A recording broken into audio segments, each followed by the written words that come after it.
I'm a lion in a box.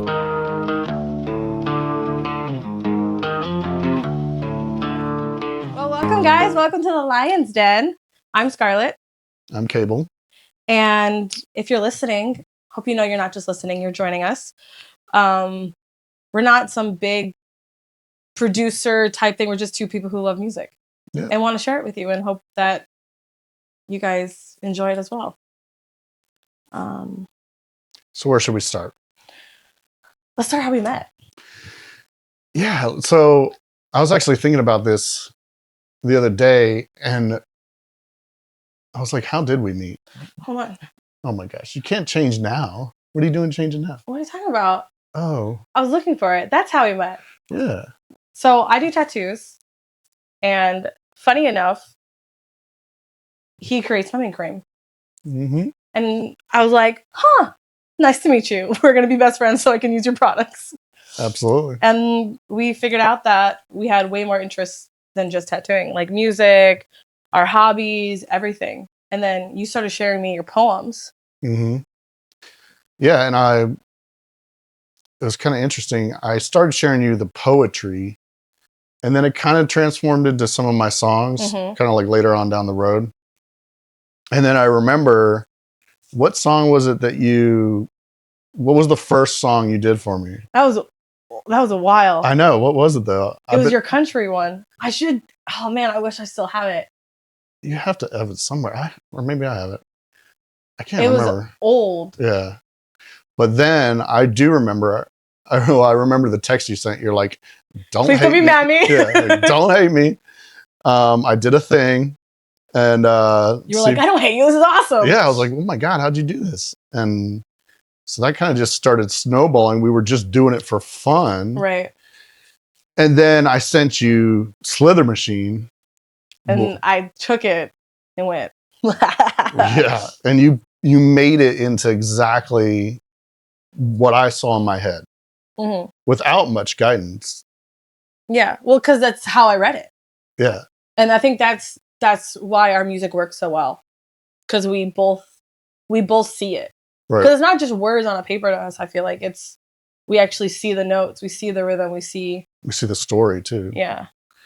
It's like we're on the same frequency on a lot of things. It's weird. Yeah. It's weird. It's a little creepy sometimes. Because sometimes you just be like, you know what to do. Yeah. And you know what to do. But yeah, so that's pretty much how it all started. And then with how good Slither Machine was, I was kind of like, could we do something with this? Right. Because Slither Machine was so near and dear to my heart. I had been keeping it like a secret from everybody. Really? Because I was afraid of it. You shared it with me? I did. I think I even told you that. Like, I'm afraid this is going to get stolen. It is really good. Because it's so good. The lyrics go so well. It tells a really great story. It's heavy metal, but it tells a really good story. It shows the passion behind it. That's the thing. Yeah, it's heavy metal, but it's a heavy story. Yeah. Like, it's dark. Like, when I read it, I was like, you sure you sent this to the right person? Like, and it's hard because I remember you sent that to me and you were like, can you try to do that again? And I'm like, yeah, I can. But I was so nerve-wracking sending it back. Because, like, what if you hate it and you never talk to me ever again? You destroyed my dreams. You destroyed my dreams. How dare you? But no, you were like, let's do it. And then the funny thing is we started this not doing music. No. We were just going to do poetry. Yeah. And then we like never posted any poetry. Never. We created one. Yeah. We created two, technically. Well, and we actually have a bunch of them on the drive. We could be sharing. We need to be sharing those as well. But we've been so just in the music right now. Yeah. And things have been clicking so fast. Right. That it's I'm gonna like put my jacket on. It's like poetry kind of took a back seat. It did. Which this is poetry though. Yeah. In our eyes. Yes. I mean, songs are poetry. They're just with a melody. With a melody. It's easier poetry for people who can't imagine that stuff. You know? Yeah, I think so. Poetry with words that are talked out loud. It's funny because when I was getting into poetry, I naturally rhyme my stuff, and I was posting my stuff, and people are like, "Rhyming's dead," blah blah blah, And all the poetry nowadays is like 3 words. like a bad version of a haiku. Right. It's literally what's the thing? The 143. The I love you. But like that's it. It's like I don't know. I can't do that. So songs it is. I like it personally. But besides writing everything and telling how we met, who are you? Gosh, where do I begin? I think me as a creative person started when I was 13. I entered a poetry contest, which is brave for a 13-year-old. For a 13-year-old, about conservation here in Central Florida. Okay. And so you were born and raised in Florida. Yeah, I was born and raised in Florida. Okay. And it was a conservation effort to replenish Lake Apopka with life, pretty much, because the farmers had like dumped a bunch of fertilizer and then killed everything. And right. So, as you say, cow fart. Right. So, and I entered it and I got first place. This was my first competition I ever entered. What made you want to write it? I think I've always been passionate about conservation and our planet and wildlife. And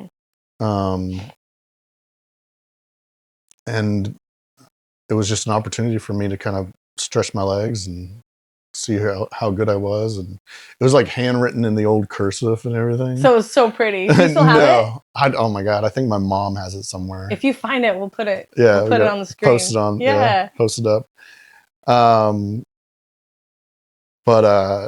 And so what's funny is the first place prize was 2 tickets to Disney World.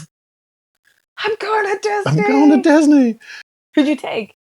This is a fun story. So my mom and sister, they don't like riding roller coasters or anything. They're lame. Right.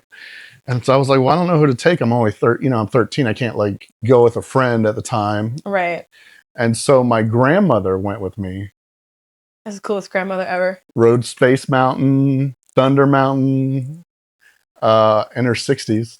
Love it. She was my little babysitter there and she went and she rode all the rides. And that's amazing. Yeah, she was a very adventurous woman. Can't beat that. And then now you're here writing music. Yeah. So yeah, born and raised in Florida.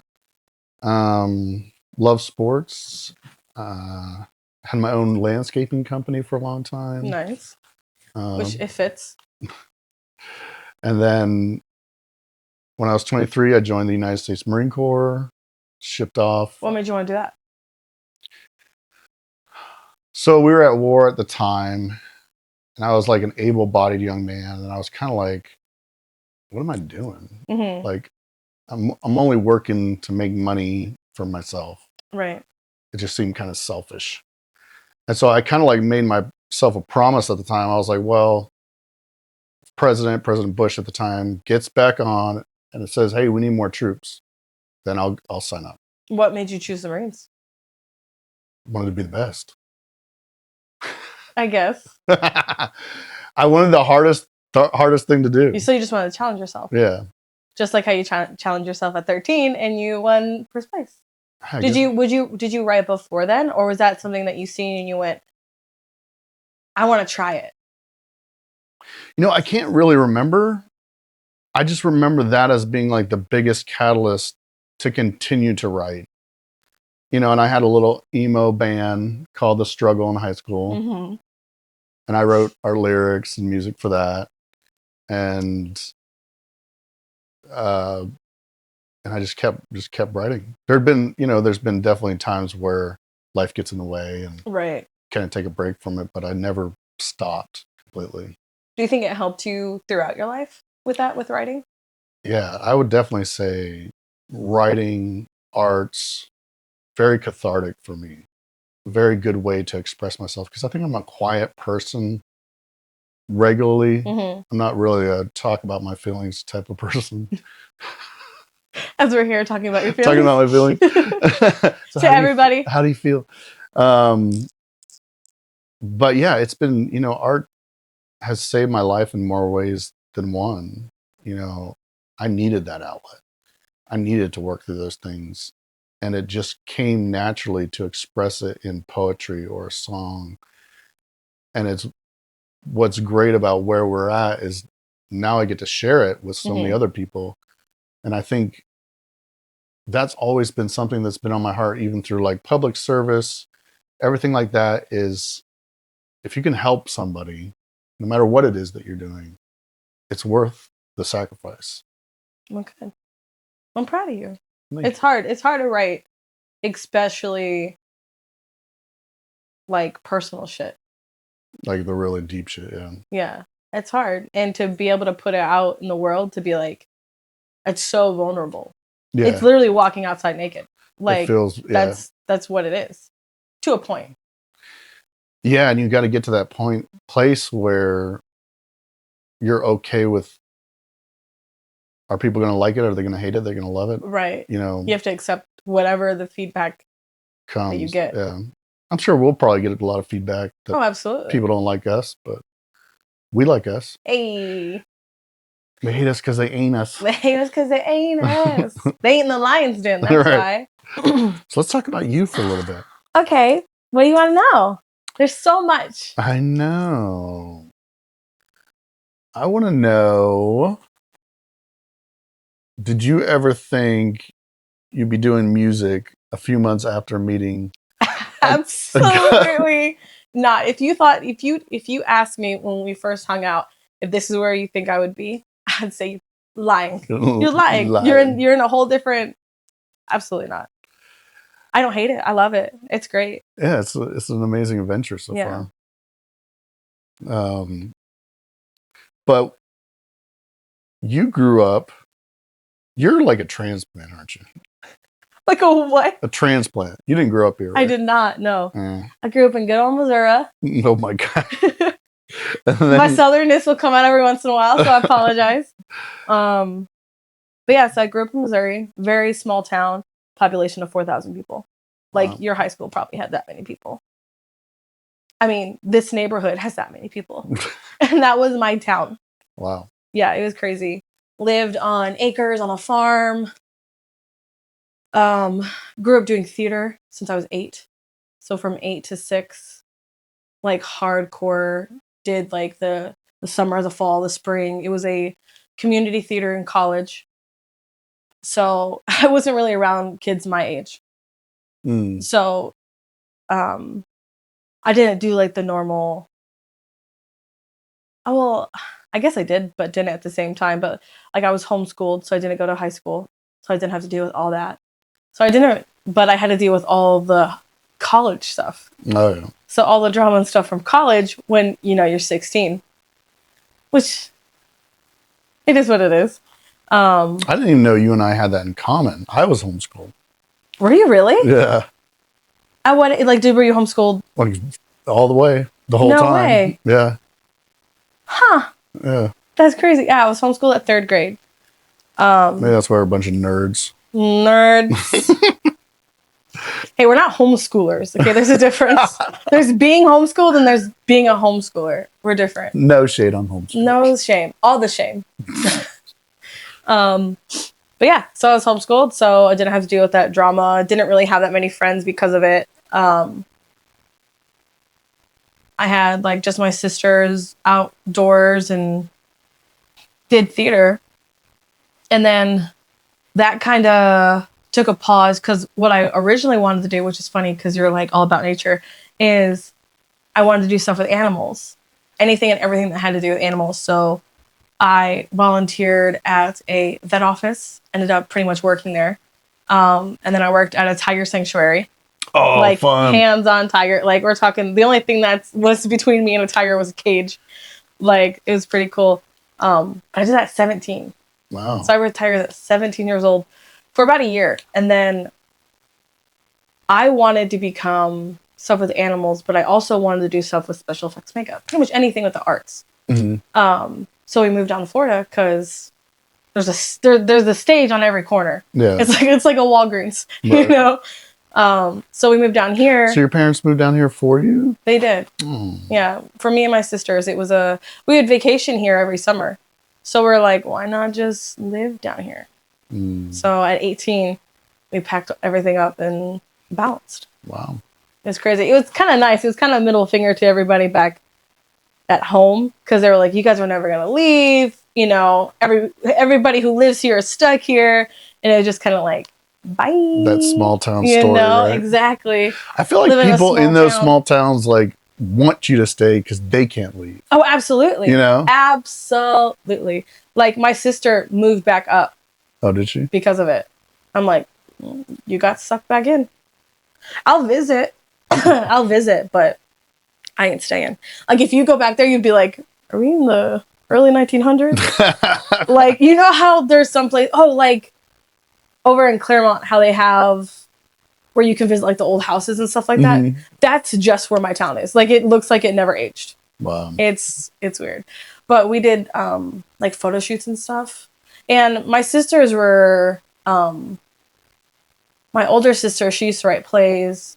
And I kind of would just like, you know, peek and listen to it. And we would come up with music videos. Oh, fun. You know, in the back, we had all fun little, anything that had to do with arts pretty much, besides writing it.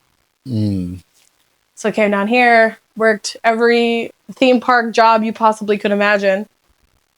And then I fell in love with doing tattoos.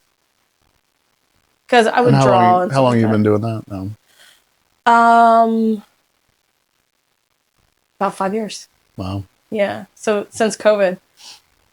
Because we were stuck. So I was like, well, I'll just start drawing because there's nothing else to do. And then I'm like, I want this on my body. You know? And tattoos nowadays are out the hoo-ha with the prices. I'm like, it'd just be cheaper to buy the stuff and teach myself. I love that spirit about you. Thanks. Like that can-do attitude. If I always say, always give it a try. I'll never say no. Try anything once. I was going to say that. I wasn't going to say that. Didn't want to give other people ideas. But yeah, so I always, if I can, I'm going to try. Yeah. If I can't, I'll still try. I don't care. You know? Yeah. It's the Aries in us. Yeah. You know? I think I've always like jumped in with both feet on anything. And even if I didn't know how to do it. Right. I just was like, well, I'll teach myself. Exactly. I'll figure it out. And if I fail, guess what? Try again. Something. Try again.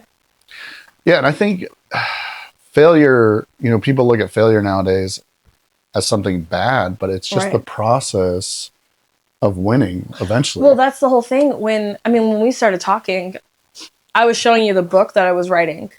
Oh yeah, that's right. Yeah.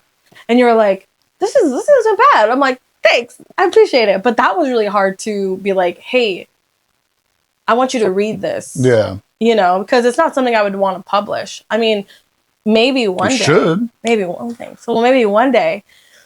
And then I remember I was sharing some of the stuff with you. And you sent me a poem. And I was like, ooh, I kind of want to write something back. And you're like, you should. I'm like, should I? And like, go for it. So I did. And you're like, you should do more. I'm like, okay. Exactly. So, and you're talented. Thank you. I appreciate that. But now we're here. And now we're writing music. And I know. And it's crazy. It's so weird. And it's been so much fun. Yeah. I think this is the most fun I've had in a while. Yeah. Because it's just like every day. It's an itch that I never knew that needed to be scratched. Yeah. You know? Well, and every day we're coming up with something new. Yeah. It's almost hard to keep up with what do we even release? Or like, there's just so much. What are we at, like 30 something now? Yeah. We have 30 songs and we've released 4. I really just need to quit my job full force. I really do at this point. I know. That's what we were saying. We said we need to start a GoFundMe. A GoFundMe for Scarlett. Yeah, GoFundMe for Scarlett so she can quit her job. Right, so I can do this full time. Oh my God, could you imagine? If I didn't have a job, everything would be done by now. Well, yeah. And You would be annoyed by me on how much I would message you. I'd be like, so what about this? What about this? What about this? What about this? Like, Scarlett, I'm going to have to block you. oh, speaking of messages, you get my messages at like 3 a.m. Yeah. It's okay. I'm up by 5. Be like, I wrote something. I know. He's like, so I'm working on something 12 songs later. I'm like, which one were you working on? which one was it? Because, yeah. But I love that. And we haven't even, we just There's started. like 4 of them I still haven't. Yeah. I haven't There's even so much touched to yet. do. But that's why you're here. And we're excited you're here. So, moving on. I'm reading the notes. She color-coded notes for me. So Yeah, you want to show them your note? I wrote something. I had a question for you. Yeah. It says, ask Scarlett to pick up Zens. And you didn't even ask. I did. Because you forgot. I forgot. That's why I need you full time. Right? I need a secretary. I ask my own questions to get you stuff. I need a secretary. Yeah. You would hate me because I'd be so far up your ass to get shit done. You'd be like, but I just want to sleep. I just want to write music. Yeah, write music while you're going to do this. Oh my God, I need this to stop. So you wrote something. You wrote I Am More. Mm-hmm. And it's kind of going back to that vein of like writing stuff that's very, very personal. Yeah. And I was so moved by that song. Thank you. It was so powerful. And you were so brave to put it out there. And it's something that a lot of women struggle with and don't have a voice. Yeah. And I'm hoping when we release that song that it's the voice for those women. I hope so too. Because there's some women that maybe don't have the strength to say those things. Or maybe they're still trapped in those situations. Yeah. It's hard to take that step. Yeah. To be able to, always called it, I was just stuck in a corner. I was just stuck in a dark corner. I mean, I even have it written in song. When you're in the shadows, you think that one person's behind you at all times. I mean, the person that did it to me, he's dead now. But I still have that fear. It's still in the back of my head. But when they say 1 in 4 women deal with this, well, reportedly. Yeah. 1 in 4 report it. Yeah. And that's hard. And it's going to sound weird. And it doesn't sound weird, but because I have a daughter, I always say, when they grab the 4 people off the street, I hope I'm one of the ones standing next to my daughter. Because I hope it's me, not her. Yeah. You know what I mean? And I mean, she has no idea yet about it. Because that's heavy. Yeah. That's heavy, especially at someone her age and stuff like that. But it's one of those, everybody needs to be aware of it.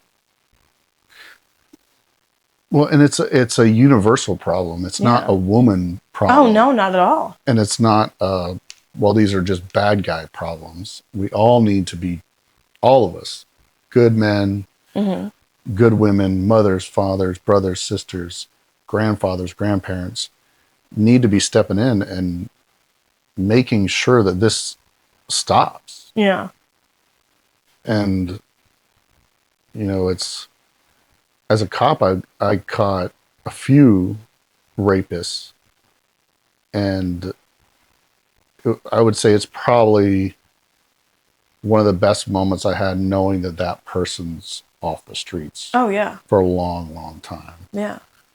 If not forever. If not forever.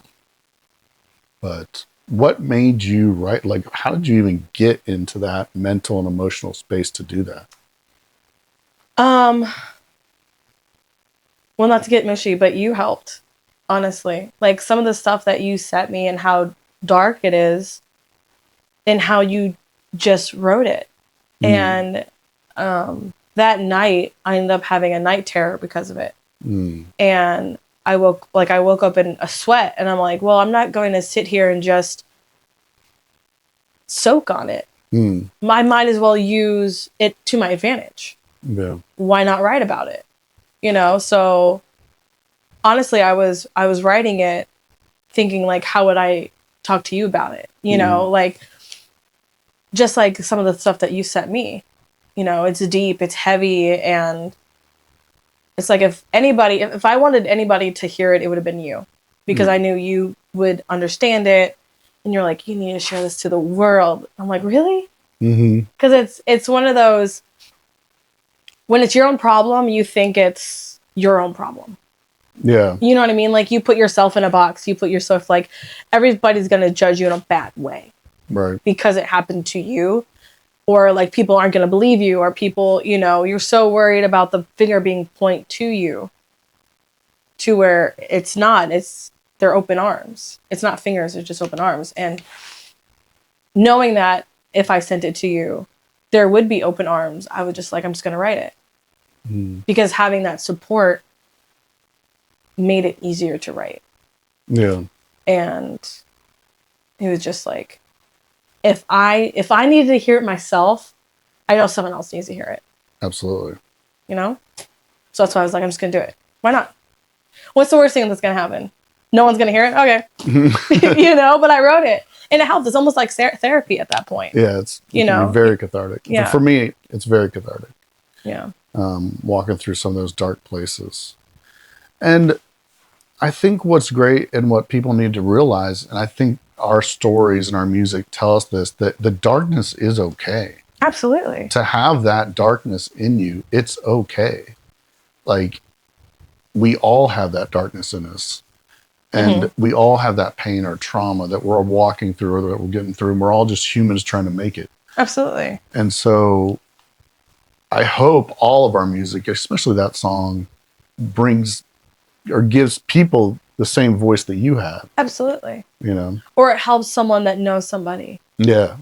And it helps, you know, if I'm having a hard time, I could send that song to somebody and be like, this is what I'm going through. When it's hard, like for me, when I was younger, it was hard for me to put it to words because you don't want to relive it. You don't want to have to say those words. That hurts. You know, it could put you into a shock. It can go through a whole bunch of different things, but I haven't heard a song like that. So I was like, if I could do it to where someone can send it to somebody else to help them or to help someone else understand, why not? Why not be that voice for people when they don't have a voice? Yeah. That's beautiful. Thank you.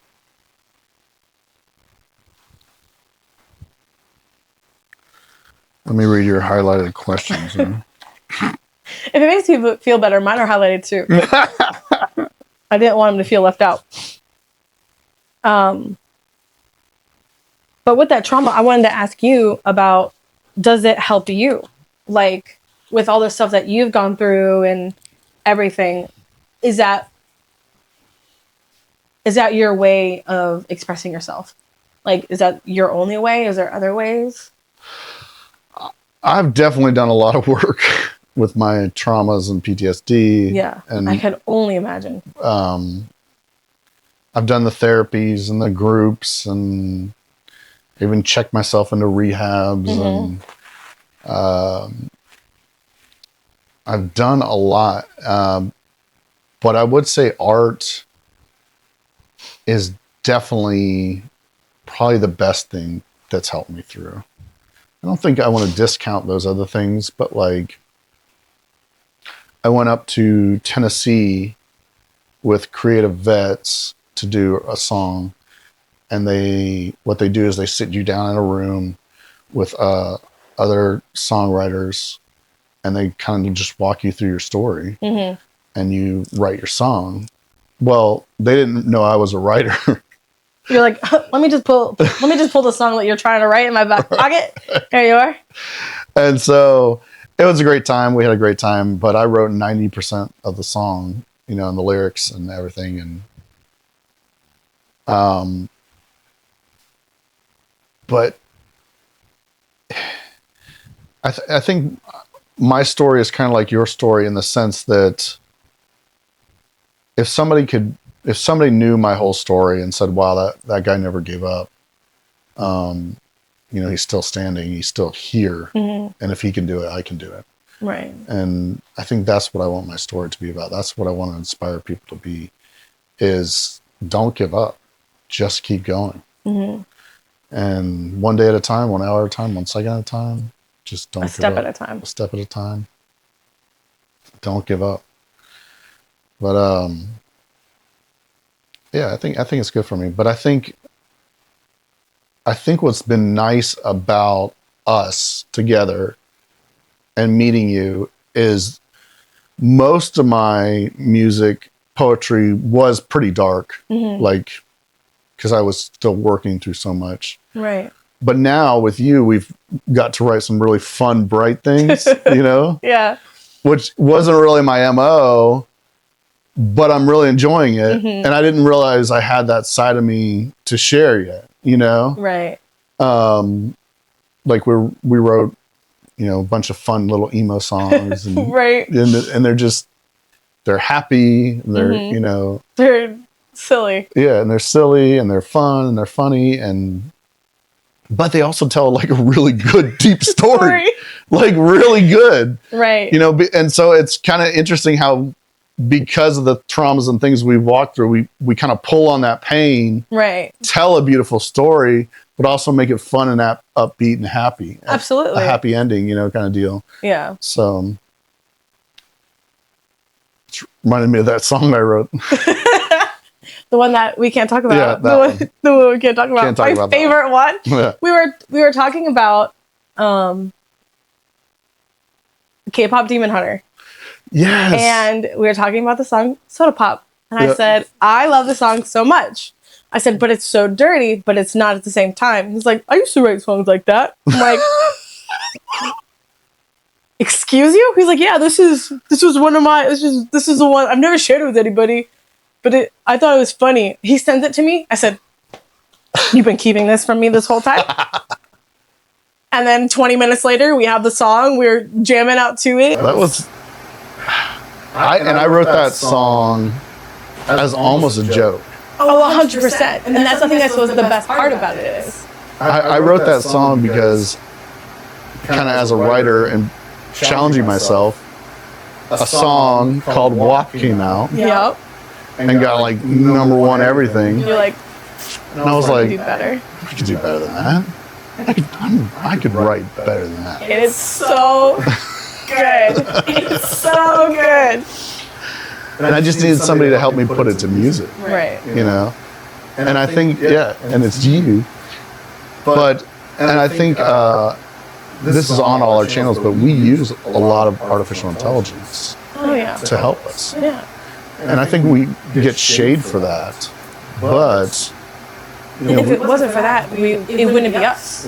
Right. How would we get it there? How would we get it from us to a production company and then, you know? Right. To where, and the thing is because we both have this same mindset when it comes to music, I can sit down in front of a computer and do it with AI and get it the exact way we want it. Exactly. Instead of being like, well, this is how it should be. Okay, that's so cool how you think that's how it should be, but this is what we want. Right. This is what we want. Like explicit. If someone else had a hold of that song, it would not sound as good as it is. No. I'll listen to that song daily, at least 4 times a day. Everybody at my job hates me because I blare that song. They're like, you shouldn't be playing this at work. I'm like, you know what? I should. I really should, because that beat drop. Well, and I've been in studios before, and I was trying to get a song to market called South of Hell. Country song. Not surprised. And it just got so expensive to get it there. I mean, I was in $2,000, and we're not at being mastered yet, you know? And now I had to hire a singer who showed up drunk and like didn't even know the song. He had the song for like 2 months. Didn't even know it? And then comes in drunk and is like, I want to sing it this way. It's like, no, this is my song. Right, exactly. You sing it the way I tell you to sing it. Exactly. And so now with, like you said, with the advent of AI, we can go in and say, this is what I want the voice to sound like. This is the tone. This is the chords. This is the key major we want it in. Right. Well, Ride or Die is, I don't know if you've noticed or not, but it's based off of our voices. Yeah. Like I literally download our voices to it and said, this is how I want it to sound. Right. So it pretty much is us. Right. But it's not. And that's like, you can hum a melody into AI, or I can sing it into AI and then just change the octave. Absolutely. Like, why not get it to where I want it to go? Right. You know? And it's exactly what we want. It's exactly how we want it to sound. And does it sound like AI? No. That's what... See, I get it when people are like, well, that's AI. That's gross. I don't want to hear that. But when you listen to our songs, I would say maybe 95% of the time people don't even know until they're like, did you sing this? Who'd you get to sing this? How'd you get... I'm like... Every person I've shared a song to, and I never told them it was AI, right, always asked, who's the singer? Right. Or they'll say, that person sounds familiar. Right. Like, thanks, because it's my voice. Right. You know? And so they have, you can't tell. Right. And I think what we're offering a story. We're offering, these are our lyrics. Right. You know, we didn't plug AI and be like, you know, build me a song about whatever. Right, exactly. These are our stories. We should and show the difference. That's actually a good idea. Yeah, we should.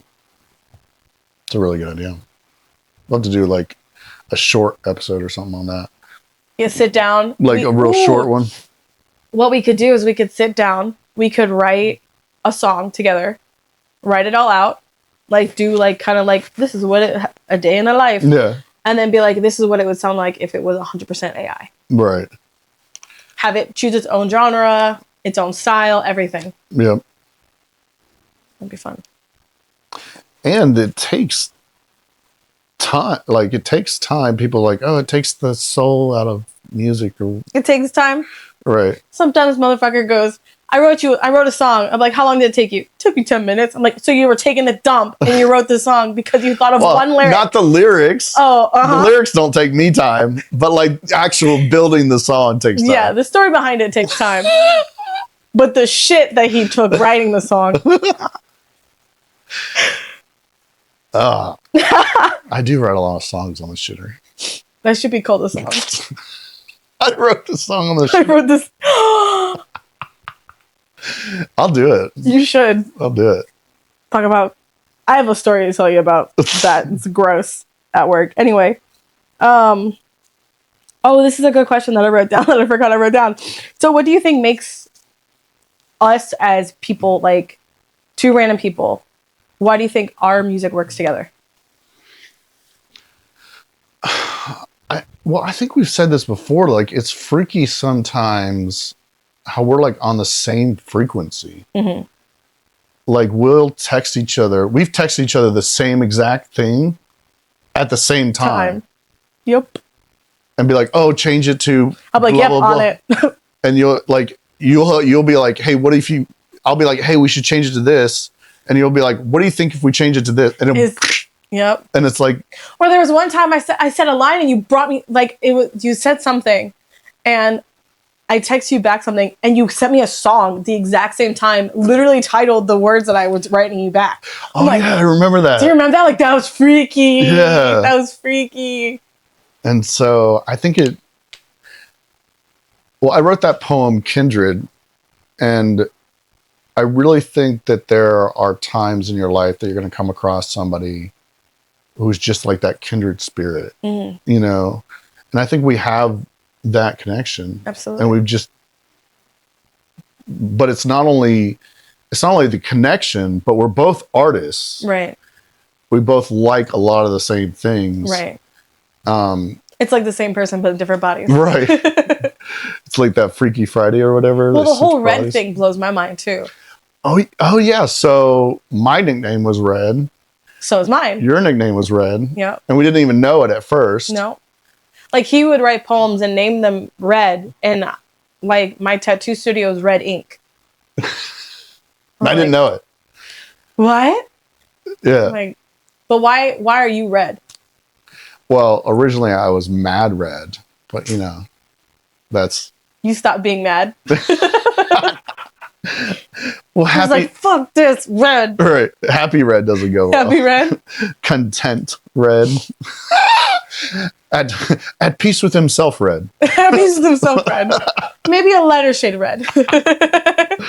So yeah, Mad Red doesn't really go anymore. So Mad Red was my nickname. Why Mad Red? I guess because I was just crazy. But why red?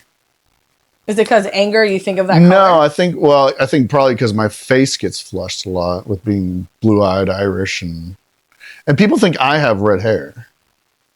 You have gray hair. Wah, wah, wah. I have red hair. But to answer everyone else's questions, no, it does not. Oh, I'll catch it. You got it. I got it. I'm so glad you got it. Nothing gets over my head. My reflexes are too fast. I love that movie. You're so him. Oh my God. That would be a great role to play. I would love to do the makeup.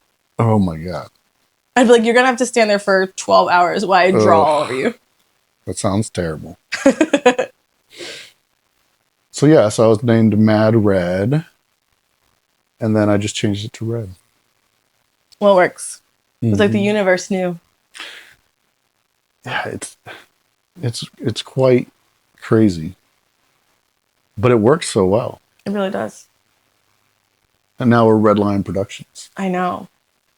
So that makes sense, right? Well, we're also Engine Heart. Yes. And why are we Engine Heart? Why are we Engine Heart? Why aren't we Engine Heart? This should be the question. But you're the one that came up with the name, not me. You're the one that was like, what about this? I said, yep.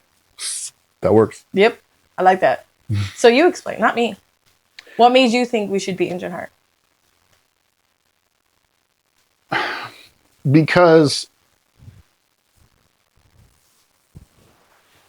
even though like we use a lot of artificial intelligence, everything we write is us. It's from our heart. Yeah. It's from our pain, from our trauma. We worked through all that to get here. Just because we're using a modern tool to realize our dreams, you know, I really wanted to say, I wanted it to be blatant of what we do things and how we do things, but also kind of like, we're not hiding it. Right. And we still believe in ourselves. Absolutely. We still have, like, we're still the heart that makes the engine run. Right. So that's where I came up with it. It's beautiful. I love it. But, I mean, gosh, we could go on and on about how everybody's using AI or everybody's lip syncing and just hiding it. Yeah. And all that kind of bullshit. But we don't hide it. Right. We don't hide it. Because if it wasn't for AI, we wouldn't be able to do what we could do. And yes, you could hire people and do that, but I feel like because we use AI, it's so much more personal. Right. You know, because it's not like the credits isn't like a mile and a half. Right. Like an Avengers list. Right. Right. You know, like, oh, who really did this song? Right. It's just us. It really is. It's just us and in front of a computer. And it's not like we upload it, it gives us one song and we go, that's it. Right. No, we take our time. My phone has so many songs. I think I calculated 600 and something now. Wow. I'm at, and that's only 30 songs. That's only 30 completed songs. That's true. There are like 4 songs on there I haven't even touched yet.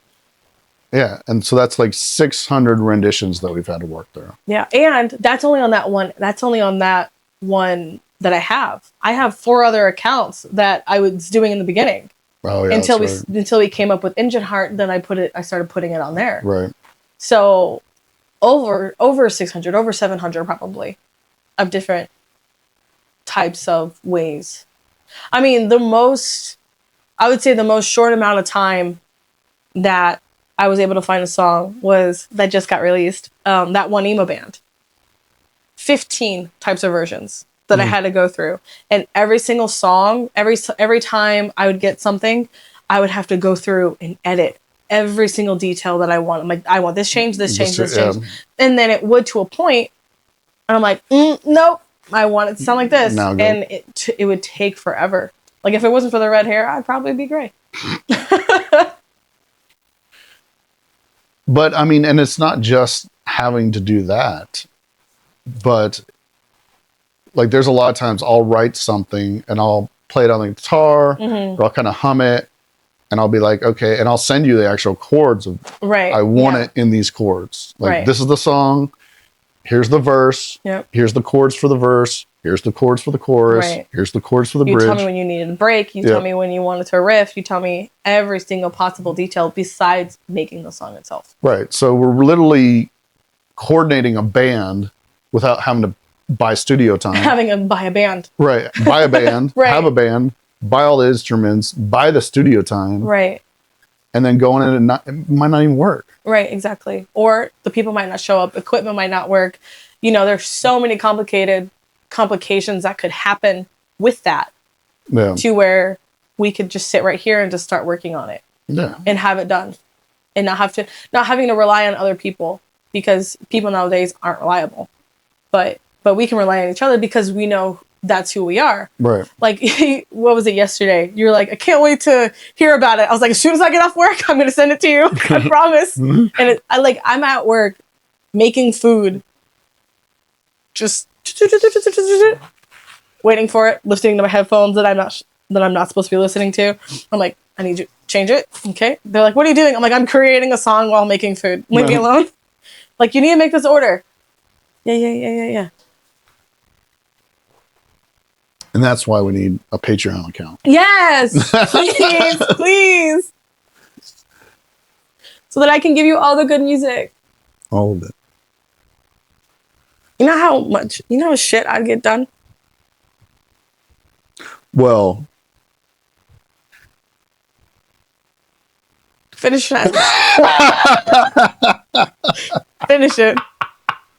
I was going to say, you get definitely more stuff done when you're here and around me than your squirrel brain, which I love. What? Your squirrel brain. I take medication. You do amazing. Thanks. I try. Try. You're like, hey, we're supposed to be working on this song. I'm like, I know, but look at the one I just wrote. I'm like, I thought of one sentence and it all came to me. Oh, no, it's great.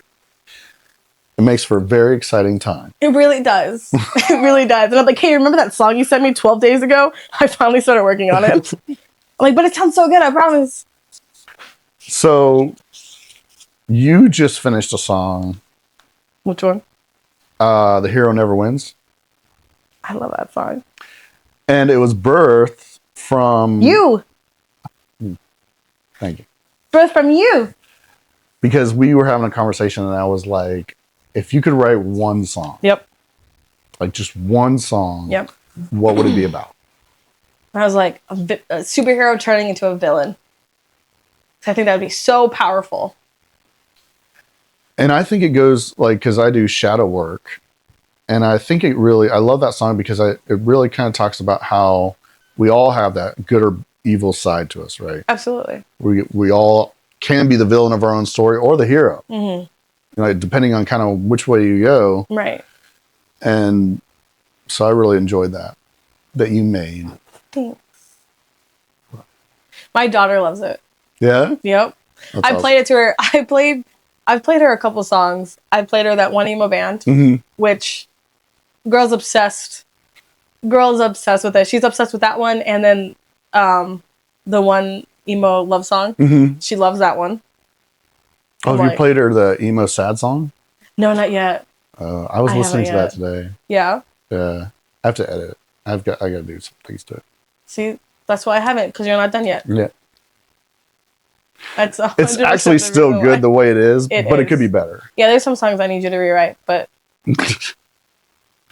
anywho, some stories that need to be rewritten. But yeah, so I had her listen to it. She was like, "But why does the hero become the villain?" I'm like, well, if you listen to the songs, I like showed her the lyrics. I'm like, they don't appreciate her as the hero. They only appreciate it because she's convenient, because she has the powers. They don't treat her like a human. I'm like, so she's like, fine, if you're not going to treat me the way I need to be treated, I'll start treating myself the way I want. And if that means I have to be a villain, then call me a villain. Yeah. Which is like another song that you wrote. I wrote the song Villain. And Villain was kind of, I think, the jumping off stage to get the courage to do something like this. Like, had I not written Villain, went to Nashville, went up and written Villain, and you had maybe come into my life earlier, or maybe I hadn't done it, I don't know if I would have had the courage, not necessarily the courage, but the attitude to like be like, yo, we could do this. We can do this. So I wrote Villain, and it's my story about me being actually vilified in the court systems, in modern society. And it's a very hard thing to get over. Yeah. I'm still doing work on it, because it's like, once you were the hero. Right. And then now you are literally in the public's eye. You're sent to jail. You're doing time in jail. Right. You're the villain, and you're like, well, what did I do? Where did I go wrong? And I love, well, I'm a big Batman fan. So. Yeah. And I love when Harvey Dent says, either die the hero or live long enough to see yourself become the villain. Yeah. And that's what happened to me. I just lived too long. You just lived too long. I mean, I tried to die a couple times, but how many? Is that 5? yeah, Right? You got 2 more. You're just a cat. Didn't work. You're just a cat. You have 2 more lives. We're crazy. Yeah. Life's crazy, man. Did you think you'd be here? Okay, so we started hanging out in August. It was after my wrist surgery. That's right. So it'd be August. So 4 or 5 months. You think you're going to be here? No. Talking to me? No. Sitting in a couch or on a chair? Yeah, doing my own podcast. No, I mean, my life has been definitely has had a lot of turbulence, relationship wise, family wise. I felt like I was just trying to get through this year, to be honest. Like, you're just like pretty much treading water. Yeah, and I think, which is it's great. It's a great story to say, like, no matter how deep you are in something, if you surround yourself with the right people, you can still have very beautiful and bright moments. Absolutely. It may seem like everything's caving in around you. It may seem like you're failing. But one bright spot can go a long way. Yeah. You just need a little bit of a light, Yeah. Just even if it's just to help you guide yourself out of the tunnel. It's still taking the right step. Yeah. You're not still stepping into the darkness. You're stepping at least towards the light in some direction. One step at a time, right? Right. I have to tell this story about one step at a time. So I was in the Marine Corps. Okay. I was in infantry squad leaders course. And infantry squad leaders course. I'm so glad you're explaining it to the audience, because they probably have no idea what that is. Infantry squad leaders course. But you should look at me and explain it to me like I don't know. Like you don't know.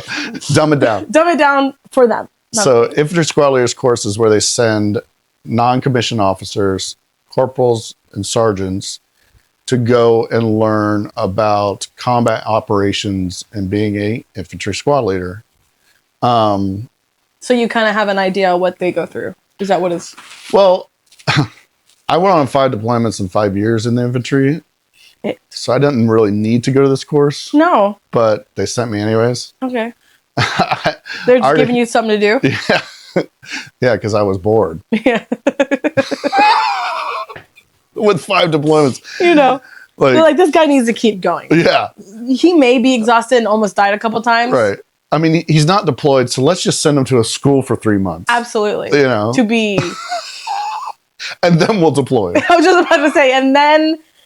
Yeah. Anyway. That way he's never home. He's never home. Never home. You know what they say, keep your Friends close and enemies closer. Yeah. And so I go to this school, and it's actually one of the hardest schools in the Marine Corps. Okay, why's that? This school is.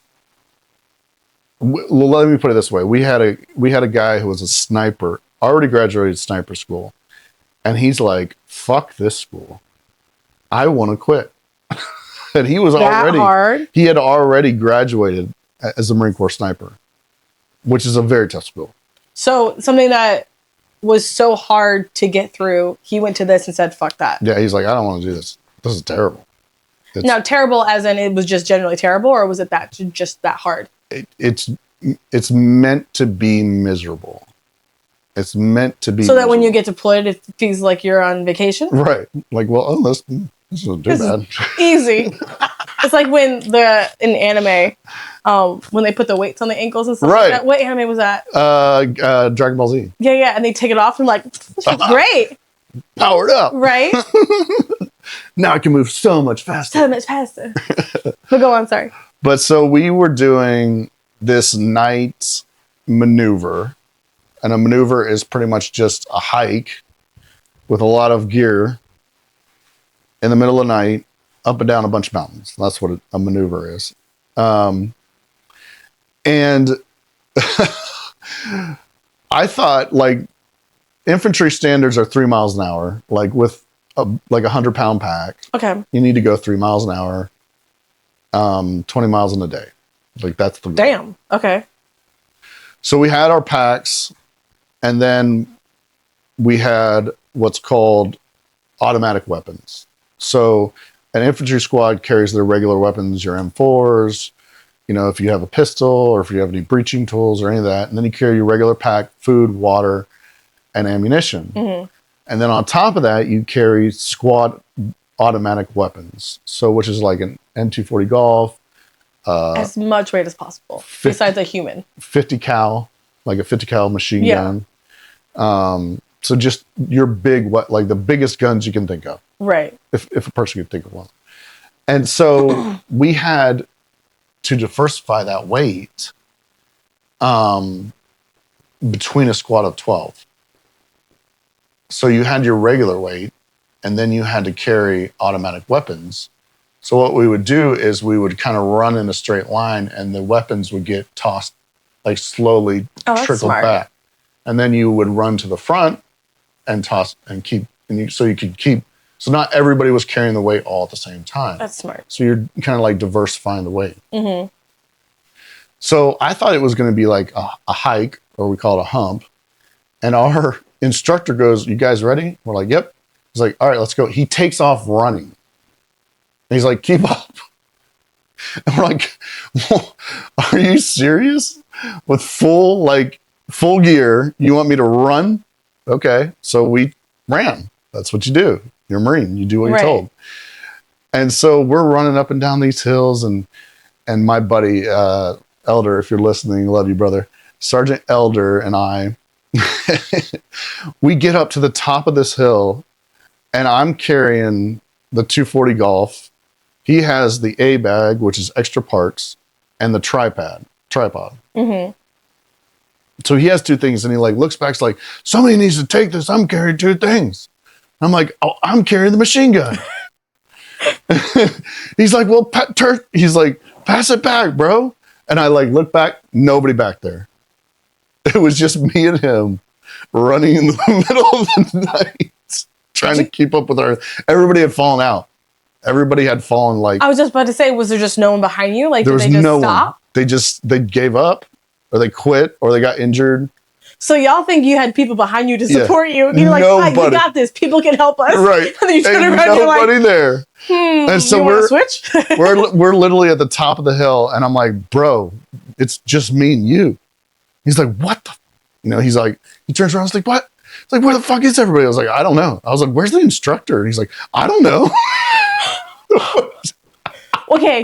Did he run so far ahead? Yeah. You guys didn't catch up? Right. He was y'all gone. were just like, "Looks like we camping here tonight." I was like, "Well," he's like, "What do you want to do?" I was like, "Well, let's just keep heading that way." And so I was like, "Hopefully we'll run into somebody." And so we just keep going, and we kind of switched things like to try, and it didn't really help. I was going to say, I would have just left it. I had been like, the equipment that you wanted, the other people are carrying it. It wasn't us. You can't do that as a Marine. You don't leave any weapons behind. So we finally see like this tiny red light in the distance, and we're like, what is that? We're like, I think that's probably them waiting on us. So we finally make it to the base camp where we're supposed to sleep for the night. Just him and I, out of the whole squad of 12. We had all the automatic weapons. Did anybody carry anything else? No. So you guys started carrying the equipment.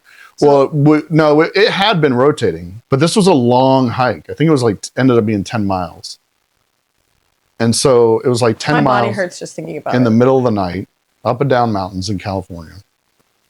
So you guys just ended up with the equipment. Yeah, because there was nobody else to pass it to. How are y'all still alive?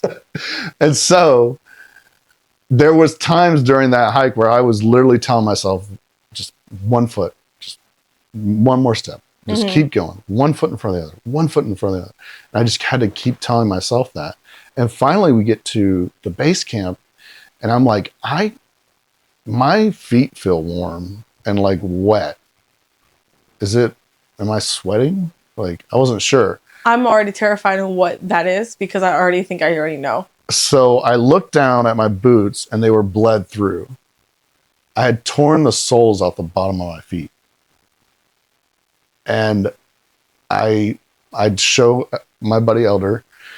He's like, bro, you better tie them boots so tight you can't feel anything, or your legs are going to swell up. Right. And you won't be able to finish. And so I finished. And I'm never going to complain about my feet again. Never. I finished, and we had a weekend off. We got weekends off, and I went to see the doc, and he's like, take your boots off. I took my boots off, and as I took my sock off, the sole of my foot came off with it, and my whole bottom of my foot, both feet were exposed, just raw flesh. And I don't think we can post this. And I had not cried in a long time before this. The pain. Well, wait, it gets better.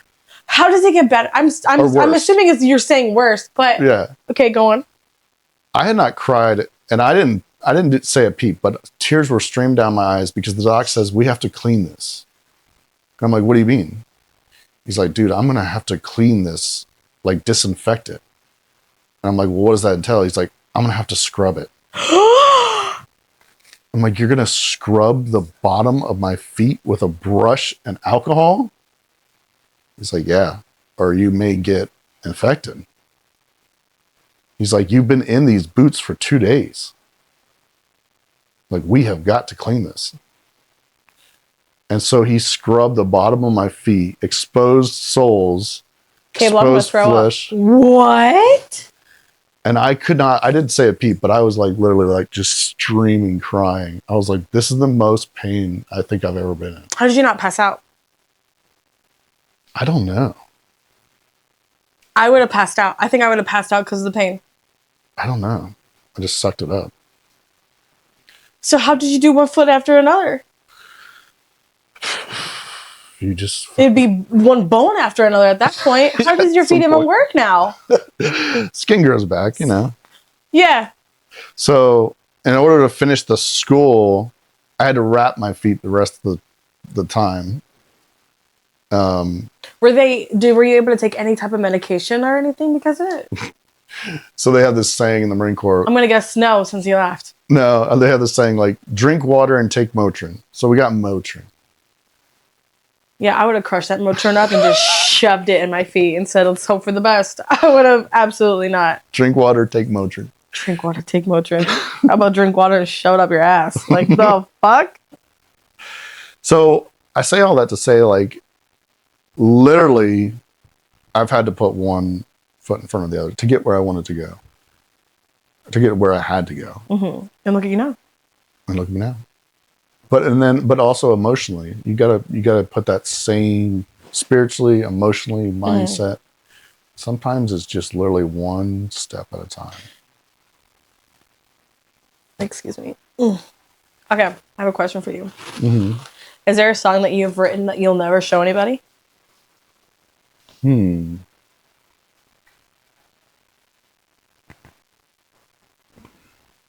I think perhaps. How is it a perhaps? I don't know. I've written songs for people or poems for people. And I don't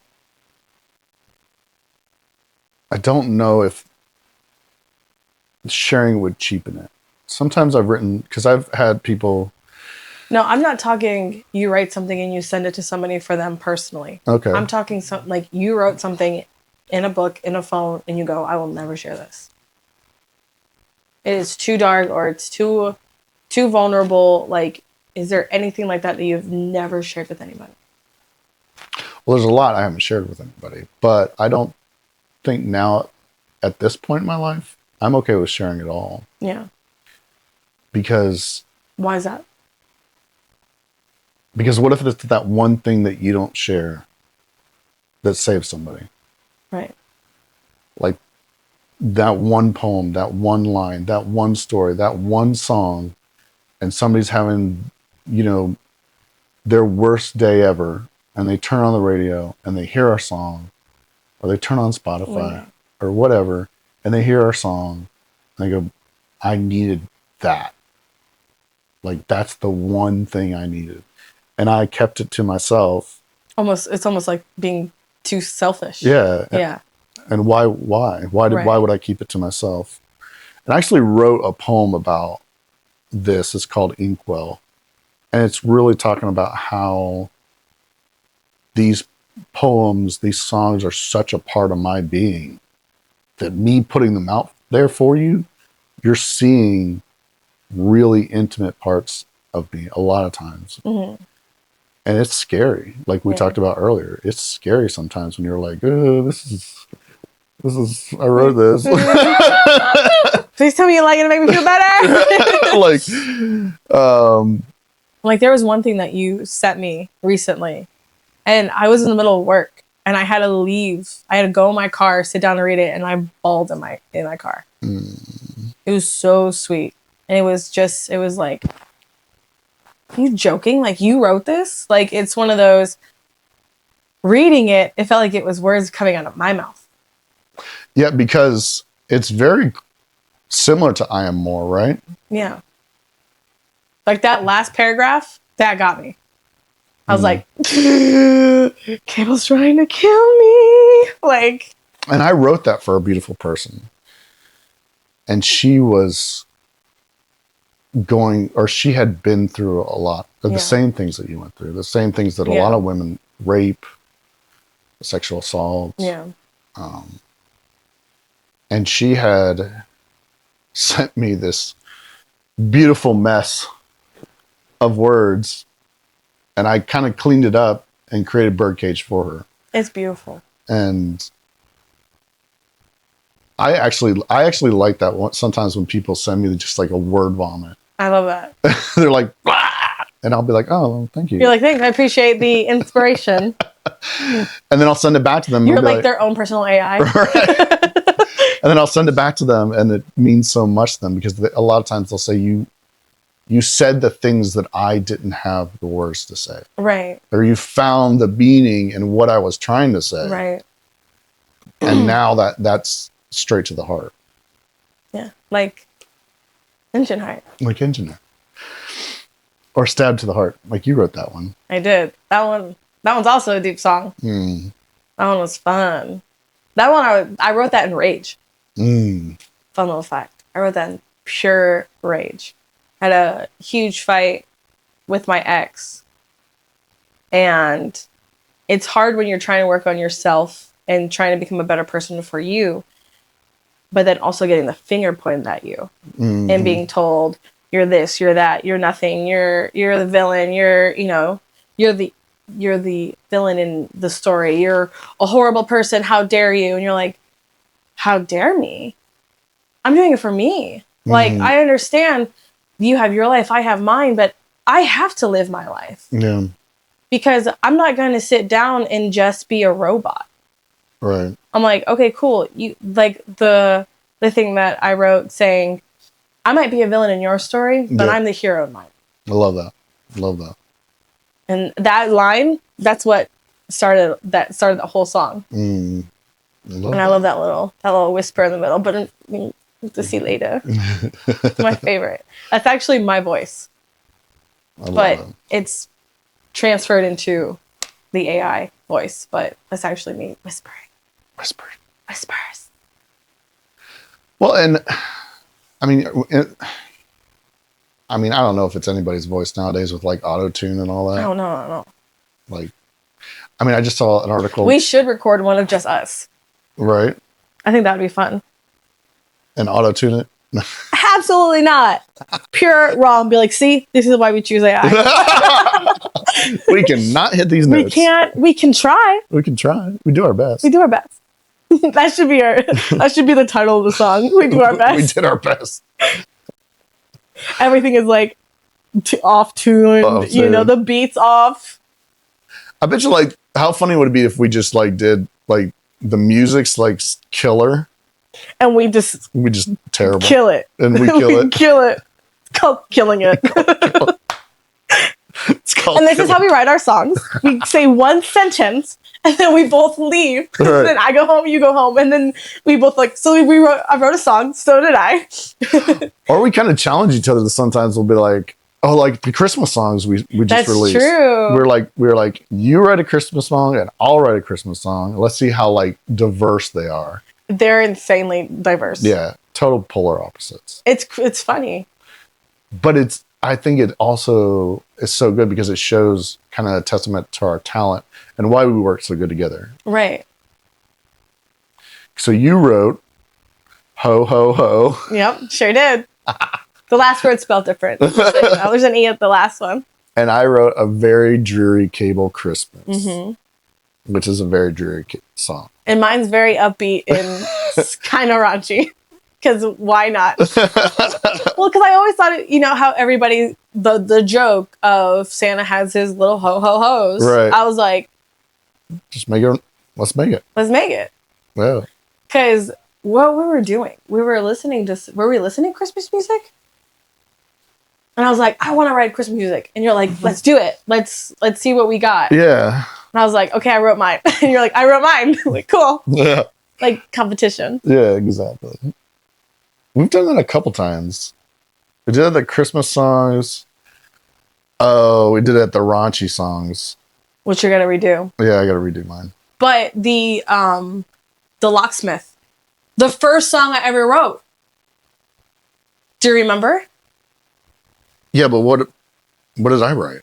You're talking about how like being the beast is locked up. Oh yeah. And you wrote like what was it? There was one sentence that you texted me and you went, I could write a song. And then 20 minutes later, I get this whole song. And I was like, ooh, I want to counter it. And you're like, okay. It took me 3 hours. It took me 3 hours. And I don't think I wrote the whole song at that point. And you're like, what are you doing? I was like, I'm still trying to do this. And you're like, come on. I'm like, I'm sorry. I didn't take a shit already. Like, I'm still trying to write one lyric that makes no sense to me. And you're like, oh. But yeah, it was Locksmith. Okay. Because you were talking about how like being, aggressive and stuff like that, how you had to lock it up. And I'm like, well, I used to own an escape room, so I'm really good at unlocking things. Right. And I was like, I'm gonna unlock the beast. And then that's how I wrote it. Oh. That was fun. It was funny. So where do you see this taken off to? In what way? What's your 5-year plan? No. I don't want a job interview. Well, if y'all are gonna fund me, maybe this is a job interview. Maybe. The interview with Scarlett. What's your 5-year plan? I don't know. No, like where do you see this going in like this? Where would you like to see this go in the short term?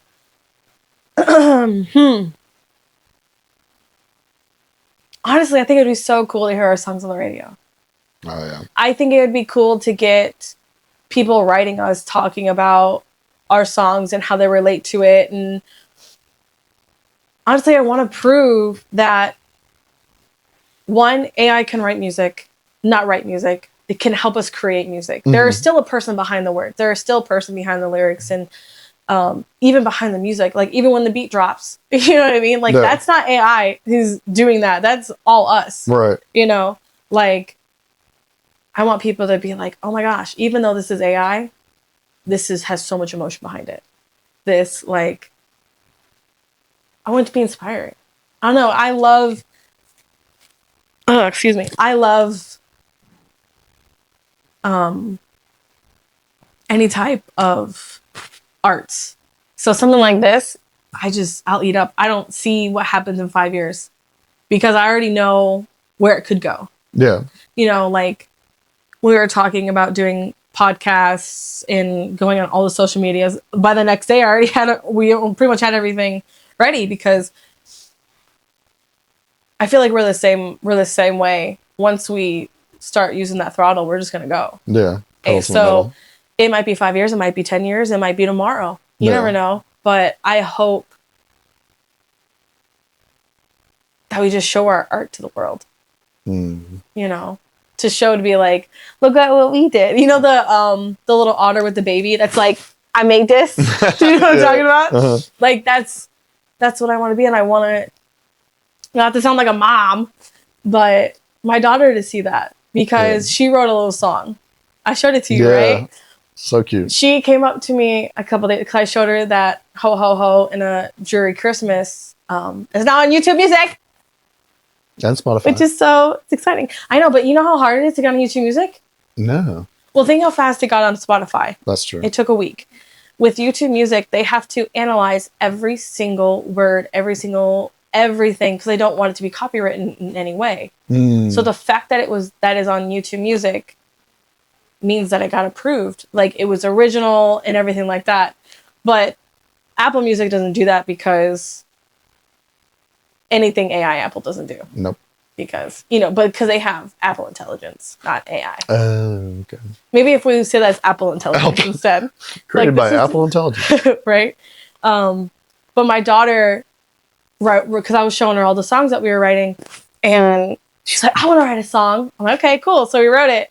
And watching that little brain work was the most, I don't know, it was so inspiring. And the fact that I showed her that it's on YouTube Music and on Spotify, she's like, you did it? Mom, are you famous? Oh. She's like, my mom will go somewhere and she's like singing our songs down the thing. I'm like, that alone is amazing. You've won at life. Absolutely. So I feel the same way. I have a story similar. I actually posted it on our YouTube channel, and I was literally jamming out to Overkill. And we have a few little blurbs about Overkill. We haven't released it yet, but we have a few videos on it on our channel, on our YouTube channel.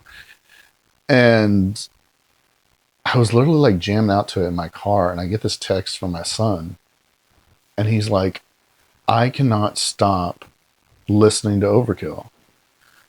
And he's like, I found myself just jamming out to it. And I literally texted him back, like, no lie, I was just listening to it myself.